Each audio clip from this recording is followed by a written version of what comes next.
पहले तो हमने सुना था good Taliban bad Taliban, good militant bad militant. अब उमर अब्दुल्ला साहब आके लेके आए हैं गुड बीजेपी और बैड बीजेपी। गुड बीजेपी है वाजपेयी साहब, उनने इंटरव्यू में बोला कि अगर वो जिंदा होते और इस वक्त ताकत में होते तो उनके अंडर फिर काम करते। But BJP is an ideological party. मतलब यह है कि उनको एड होमिनम मीन्स उनको बीजेपी से कोई प्रॉब्लम नहीं है। शायद मोदी जी घास नहीं डालते हैं, आगे कोई घास डालेगा तो जाके उनकी गोद में बैठेंगे जैसे वो बैठे थे पहले 90s में, जब उनके फॉरेन मिनिस्टर भी थे और कॉमर्स मिनिस्टर थी।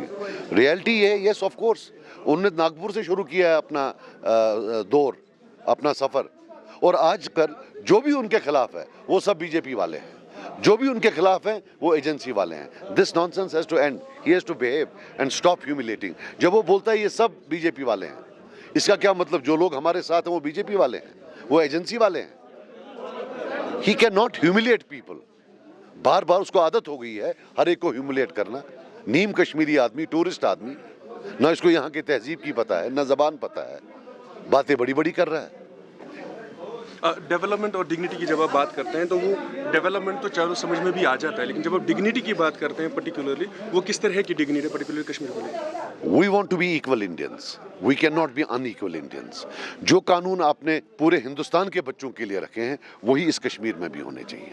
You cannot have one set of laws for say Karnataka और तमिलनाडु और गुजरात और Delhi and one set of laws for Kashmir.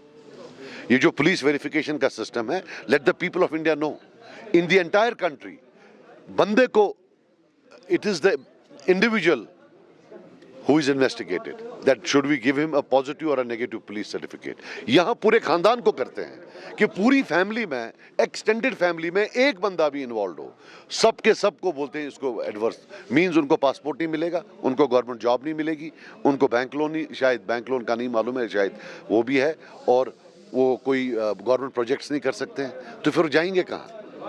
That's what I mean by dignity. That now stop this, let every Kashmiri have the same dignity which every other citizen of India has. आपने speech में ये भी कहा था कि national conference है वो जिम्मेदार है यहाँ के हालात के लिए, खराब जब हालात हुए और जितने लोगों को उन्होंने मरवाया था। Of course. अब तो फेक एनकाउंटर्स की बात आ रही है, मैं नहीं बोल रहा हूँ, सरकार बोल रही है कि सबसे ज्यादा फेक एनकाउंटर्स फारूक अब्दुल्ला के साहब में हुए हैं, के टाइम में हुए हैं। He has blood on his hands and he will be answerable for it.